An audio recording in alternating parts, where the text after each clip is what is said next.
F404 और F414 jet engine का हमने उनसे कॉन्ट्रैक्ट साइन किया, उनको डॉलरों में हार्ड कैश में पेमेंट दी कि साहब हम अपने देश में अमेरिकन GE 404 और 414 इंजिन मैन्युफैक्चर करेंगे, और जिसके चलते कि हमारे जो light combat aircraft, stealth aircraft है, उसमें ये इंजन लगेंगे और भारत की एयरफोर्स को इजाफा होगा, और हमारे पैसे हजम करके खा के अमेरिकन ने अड़ंगे लगाने शुरू कर दिए हैं। वो इंजन नहीं सप्लाई कर रहे साहब। वो जो हमने पहली बार ट्रस्ट किया अमेरिका को, ये तो साहब शरेआम डकैती है। ये आप किसी देश का पैसा जो आपकी बैंक में रखा है, आप खा जाओ।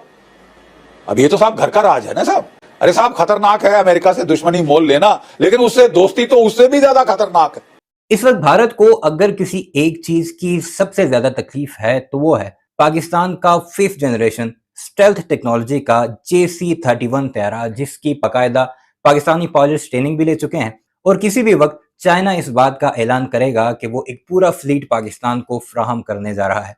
एग्रीमेंट कंप्लीट हो चुके हैं। हालांकि पाकिस्तान के जराए अभी तक इन मामलात को खुफिया रखे हुए हैं, कोई डिटेल सामने नहीं आई, लेकिन जो भारत समेत दूसरे ममालिक की खुफिया एजेंसीज हैं वो इस बात की तस्दीक कर रहे हैं कि पाकिस्तान इस खित्ते का दूसरा मुल्क बन चुका है जो कि ये तैयारे लेने वाला है, यानी कि JC-31 स्टेल्थ टेक्नोलॉजी का तैयारा जो कि रेडार पर दिखता नहीं है। अब इस सारे मामले पर भारतीयों ने फौरी तौर पर कोशिश शुरू कर दी कि F-21 तैयारे जो कि 5th जनरेशन तैयारे हैं, चाइना पाकिस्तान को काउंटर करने के लिए अमेरिका से खरीदे जाएं, और इसके लिए पैसे भी जमा करवाने की कोशिश की जा रही है। लेकिन इससे पहले भी जो 4th जनरेशन के भारतीय तैयारे हैं, उनके जो इंजन और बाकी पुर्जाजात हैं, उसके लिए अमेरिका को एक बड़ी रकम दी गई है, लेकिन अभी तक अमेरिका ने वो पुर्जे भी फ्राहम नहीं किए। अमेरिका से जब भी कहा जाता है कि हमें ये पुर्जे दिए जाएं, हमने पैसे जमा करवाए हैं, तो अमेरिका कोई ना कोई बहाना बनाकर या मजीद भारत को चाइना की तरफ धकेलने की कोशिश करता है कि पहले तुम उससे लड़ लो, तो फिर हम तुम्हें ये पुर्जाजात फ्राहम करेंगे। और उसके बाद अब फ्रांस और बाकी यूरोपीय ममालिक की मिन्नतें करनी पड़ रही हैं भारत को कि वो पुर्जे उन्हें फ्राहम करें। तो ये किस तरह अपना F-21 5th जनरेशन तैयारा भारत को फ्राहम करेगा, इस सारे मामले पर जीडी बख्शी क्या कुछ कह रहे हैं, जरा इस वीडियो में मुलाहिजा कीजिए, जो सारी कहानी आप पर वाज़ेह कर देगा। और हमारे पैसे हजम करके खा के अमेरिकन ने अड़ंगे लगाने शुरू कर दिए हैं। वो इंजन नहीं सप्लाई कर रहे साहब। ये तो साहब शरेआम डकैती है। ये आप किसी देश का पैसा जो आपकी बैंक में रखा है, आप खा जाओ। अब ये तो साहब घर का राज है ना साहब। ये तो विजिकलिटी ऑफ द हाईएस्ट ऑर्डर है। मतलब ये वैमनस्य तो थोड़ा हद से ज्यादा बढ़ रहा है। F404 और F414 जेट इंजिन का हमने उनसे कॉन्ट्रैक्ट साइन किया, उनको डॉलरों में हार्ड कैश में पेमेंट दी कि साहब हम अपने देश में अमेरिकन GE 404 और 414 इंजिन मैन्युफैक्चर करेंगे। 80% ट्रांसफर ऑफ टेक्नोलॉजी होगा, और जिसके चलते कि हमारे जो light combat aircraft, advance medium combat aircraft, जो स्टेल्थ एयरक्राफ्ट है, उसमें ये इंजन लगेंगे, और भारत की एयरफोर्स को बहुत इजाफा होगा उसकी ताकत में। 42 स्क्वाड्रन हमें चाहिए, 30 स्क्वाड्रन पर हम हैं, और हमारे पैसे हजम करके खा के अमेरिकन ने अड़ंगे लगाने शुरू कर दिए हैं। वो इंजन नहीं सप्लाई कर रहे साहब। यानी एक जो बड़ा क्रिटिकल क्रूशल आइटम था डिफेंस का, वो जो हमने पहली बार ट्रस्ट किया अमेरिका को, नहीं तो हम केवल ट्रांसपोर्ट एयरक्राफ्ट लेते थे। क्रिटिकल जहां पे नुकसान हो सकता है वहां नहीं जाते थे, क्योंकि अमेरिका को कुछ पता ही नहीं साहब। कोई विश्वसनीयता नाम की चीज ही नहीं है।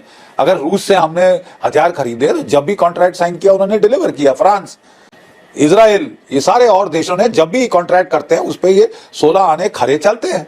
लेकिन अमेरिका तो अजूबा है साहब। इतना क्रिटिकल इंजन जो आइटम था हमारी डिफेंस के लिए, वो देने से मना कर दिया। और हम अब जाके हाफते हुए फ्रांस से साफरान इंजन और न्यूक्लियर सबमरीन इत्यादि खरीदने की कोशिश कर रहे हैं साहब। क्योंकि वो जैसे हेनरी किसिंजर ने बोला था, it is dangerous to be an enemy of the United States but it is fatal to be a friend. अरे साहब खतरनाक है अमेरिका से दुश्मनी मोल लेना, लेकिन उससे दोस्ती तो उससे भी ज्यादा खतरनाक है, और ये तो हमको साबित होता दिखाई दे रहा है। ये हॉस्टिलिटी क्यों है?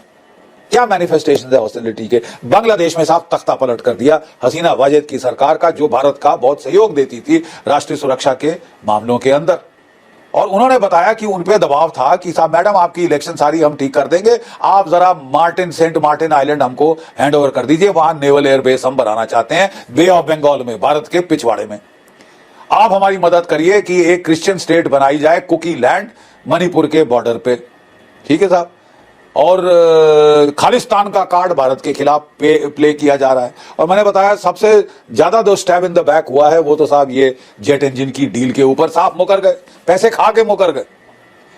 तो साहब ये हैरत है पूरे भारतवर्ष में कि साहब जिसको हम स्ट्रेटेजिक पार्टनर कह रहे थे, दोस्त कह रहे थे, वो हमारे बरखिलाफ ऐसे क्यों वैमनस्य क्यों दिखा रहा है। नंबर एक तो साहब फैक्टर है कि रशिया यूक्रेन वॉर। बाइडेन साहब ने आते ही प्लान बना रखा था कि जब वो वाइस प्रेसिडेंट थे, वो यूक्रेन के साथ डील कर रहे थे, उनको लग रहा था अफगानिस्तान को बेवजह प्राथमिकता दी जा रही है ओबामा काल में, ओबामा शासन काल में। तो पहली चीज तो उन्होंने करी कि ये अफगानिस्तान से विड्रॉ करो, हम रूस के साथ लड़ना चाहते हैं यूक्रेन में और उसकी तैयारी करो। उन्होंने पहला आदेश दिया और ऐसा केओटिक विड्रॉल वहां से हमने आज तक देखा नहीं है। मतलब दुनिया के सामने दुनिया हैरान हो गई जिस तरह से अमेरिका भागा अफगानिस्तान से। तो साहब उस वक्त अमेरिकन ने तकरीबन ये कर दिया कि साहब if you are not with us you are against us. अब इसके चलते साहब बड़ी पेचीदा असमंजस भारत के लिए पड़ गई।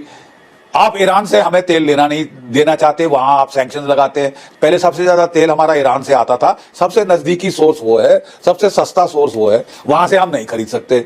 रूस है, रूस से हम नहीं खरीद सकते, आप नहीं चाहते हम रूस से खरीदें। यूरोप खरीद रहा है, जो लड़ाई कर रहा है रूस के बरखिलाफ यूक्रेन के जरिए, वो खरीद रहा है तेल, वो खरीद रहा है, भारत को रोक लगा दी। तो भाई भारत भी परेशान हो गया साहब, काफी हो गया, आपके सैंक्शंस को हम ऑनर करते करते अपना सत्यानाश भट्टा नहीं बिठा सकते अपनी इकोनॉमी का आपको खुश करते हुए, क्योंकि आप तो खुश हो गए नहीं कभी। तो भारत ने कहा कि नहीं साहब हम तो रूस से तेल खरीदेंगे। तो अब साहब वो जो है हमने कहा कि साहब हम पहले काटसा लगने के पहले हम S-400 की डील साइन कर सकते हैं, हम नहीं मुकर सकते, आप हमको वेवर दीजिए। तो उनको भारत की प्राथमिकता देखते हुए देनी पड़ी। लेकिन अब तो साहब ये तो पूरे वैमनस्य के साथ हम पे टूट पड़े हैं। ये तो they are short of hostility का लेवल अमेजिंग हो गया है। जितना नुकसान कर सकते थे भारत का उतना वो कर रहे। क्यों? सवाल आता है साहब ये क्यों हो रहा है। एक तो मैंने बताया रीजन रशिया यूक्रेन वॉर, उसके अलावा एक और रीजन है और वो क्या है, जो आने वाली ब्रिक्स की कॉन्फ्रेंस है 22-23 को, जो कजान में कॉन्फ्रेंस हो रही है ब्रिक्स की, यानी कि ब्राजील, रशिया, इंडिया, चाइना, जिसमें अब सऊदी अरेबिया और देश तुर्की वगैरह भी जुड़ना चाहते, क्योंकि ये बड़ा G7 के बरखिलाफ एक स्ट्रॉन्गर ब्लॉक के रूप में उभर कर आ रहा है। इकोनॉमिकली ज्यादा हेफ्ट है ब्राजील के और ये ब्रिक्स के ग्रुपिंग के अंदर। और क्या डिस्कस होने जा रहा है साहब? D dollarisation.